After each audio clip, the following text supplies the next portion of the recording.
حدیث ہے نا بلغوا انی ولو آیا، کہ میری طرف سے پہنچا دو اگرچہ ایک آیت ہی کیوں نہ ہو. تو بھائی اللہ کے نبی صلی اللہ علیہ وسلم کا حکم عام ہے، اور بلغوا انی ولو آیا، ایک آیت بھی اگر تمہیں پتہ چل جائے تو تم پہنچا دو. اور مولوی صاحب آپ کو کیا ٹینشن ہے جب نبی صلی اللہ علیہ وسلم نے ایک آیت کا علم بھی آ جائے تو وہ آگے پہنچانے کا حکم دیا ہے، لیکن مولوی صاحب کو ٹینشن ہو جاتی ہے کہ بھائی جب تک 8 سالہ کورس عالم کا نہ کیا جائے اور جب تک جو ہے وہ پورا مسائل پر گرپ نہ ہو تب تک جو ہے وہ ہم آگے دین کا کام نہ کریں. ہم ایسا نہیں کریں. اگر ایسا کسی مولوی صاحب نے کہا ہے تو مجھے نہیں پتا کس کانٹیکس میں کہا ہے. بہرحال بات میں جو کرنا چاہ رہا ہوں وہ یہ ہے کہ ہر بندے پر امر بالمعروف و نہی عن المنکر فرض ہے، یہ تو بات طے ہے، لیکن ہر بندے کا ایک دائرہ کار ہے، ہر بندے کا ایک ڈومین ہے. he should not cross his domain and sphere.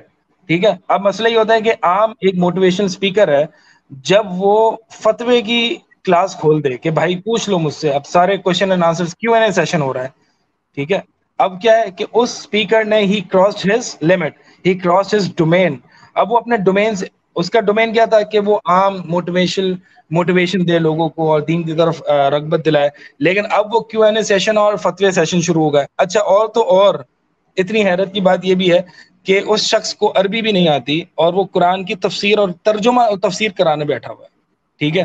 تو مطلب کیا ہی is crossing his domain. He doesn't even know Arabic language, he doesn't even know the methodology، اصول of تفسیر یہ بھی نہیں پتا، اور وہ قرآن کا ترجمہ وغیرہ آ رہا ہے اور بڑی بڑی کلاسز ہو رہی ہے رمضان میں.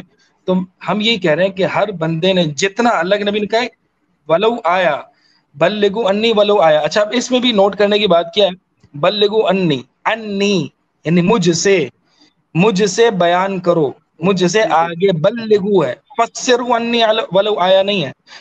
بلغوا کا مطلب ہے transmit from me, transfer from me, مجھ سے نقل کر کے آگے ٹرانسمٹ کرو، یہ ہے بلغوا. یہ نہیں کہا فسروا کہ میری طرف سے اگر کوئی آیت آ جائے تو اس کی شرح کرو یا اس کی تفسیر کرو، یہ نہیں کہا نبی صلی اللہ علیہ وسلم نے.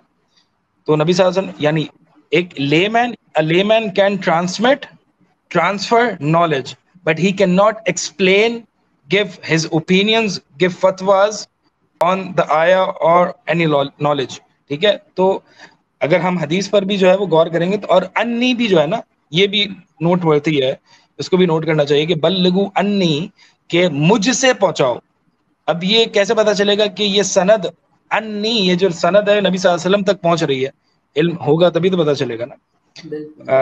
یہ ساری باتیں پتہ، یعنی یہ پتہ کیسے چلے گا کہ واقعی حدیث صحیح ہے، حسن ہے، یہ نبی صلی اللہ علیہ وسلم تک پہنچ رہی ہے، یہ ساری چیزیں کیونکہ نبی نے فرمایا بلغوا انی. ٹھیک ہے.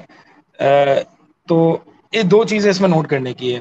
ایک تو انی جو ہے، انی مجھ سے پہنچاؤ، تو یہ کیسے پتا چلے گا؟ ظاہر سی بات ہے علم جب ہم لیں گے تبھی ہمیں پتا چلے گا کہ اس کی سند جو ہے وہ نبی صلی اللہ علیہ وسلم تک پہنچ رہی نہیں. اور دوسری یہ کہ بلغوا پہ بھی غور کیا جائے کہ بلغوا یعنی آگے منتقل کر دو، یہ نہیں کہ اپنی رائے اور اپنے فتوے جھاڑو اور اپنی تفسیر بیان کرو اور اپنے اوپینینز دو. تو بات جو ہے میں یہ کر رہا تھا کہ ہر بندہ مسلمان پر دین کی دعوت دینا جو ہے وہ فرض ہے، لیکن ہر ایک بندے کا ایک ڈومین ہے. ٹھیک ہے. اب مثال کے طور پر ایک عام شخص ہے، اس کو یہ تو پتا ہے کہ نماز فرض ہے، تو یہ انسان دوسرے شخص کو دعوت دے سکتا ہے کہ بھائی نماز پڑھا کرو، نماز فرض ہے، کیونکہ نبی اللہ تعالیٰ نے قرآن میں فرمایا اقیم الصلاۃ، قرآن نماز قائم کرو. تو اتنی دعوت تو دے سکتا ہے، لیکن وہ سجدہ سہو کے مسائل میں الجھ جائے اور لوگوں کو فتوے دینا شروع کر دے، تو پھر یہ جو ہے وہ اپنے ڈومین سے کراس کر رہا ہے. تو یہ جو ہے ہم یہ نہیں کہہ رہے کہ you will have to pass out مدرسہ اور you have to complete an 8-year degree عالم course, then only you will be eligible to teach and transfer knowledge. میں یہ نہیں کہہ رہا, بلکہ ہر بندے کا ایک اپنا ڈومین ہے. جس نے 2 سال پڑھا ہے وہ اپنے مطابق, یعنی he should not cross his limits in his domain.